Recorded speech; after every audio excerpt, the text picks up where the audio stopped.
Here are two scary manga you have to read this Halloween. So it would be wrong to not include a classic death game, and that's why we're going to go with Alice in Borderland.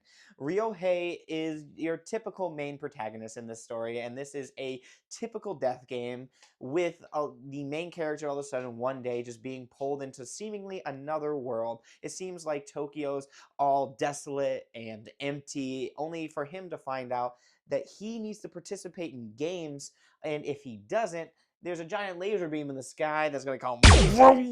Even though this is a typical death game, it is still a very entertaining read. There's a lot of action and drama, and there's characters in here that you never know who might be expendable. And I do appreciate that in a series and a death game, especially because the main protagonist almost typically always has that safe barrier. So it's nice to know that some of the other side characters don't get a pass as well. And so it adds more to the drama and to the chaos that is going on inside this world. There's some truly horrifying scenes. Like, I really was scared when he goes to one of the scenes and it's kind of funny thinking back on it now, but it's a guy in a horse mask running around with an Uzi, and he's just absolutely murking fools.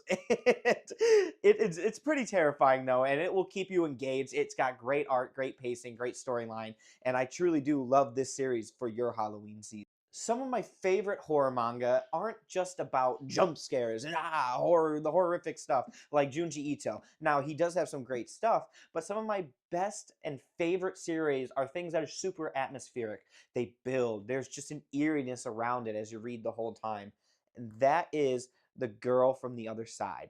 Now, this series starts you off with not a lot, so I'm going to start you off with not a lot. And I promise you, these bookings right here, 7Seas did a great job at making these omnibus editions here. They're super nice, high quality books. And this series is basically centered around these two main characters here. And just to give you a little bit of hint, there's been a curse. That's why he looks so weird. He's not too normal of a guy. But our little main protagonist over here looks pretty normal. And it's just these two spending time together. And over the course of the entire story, we end up figuring out what's truly going on, why she's being held here. And still, at the end of the day, when you finish this, you do still have a couple questions. But I think it's a good thing in this series to not answer everything and let you figure it out. But this series is eerie. There's so much weird stuff going on. The art and the very almost existential message that is going on, and the horrific creatures you see throughout this series and people who have been affected by the curse. It's just something that sticks with you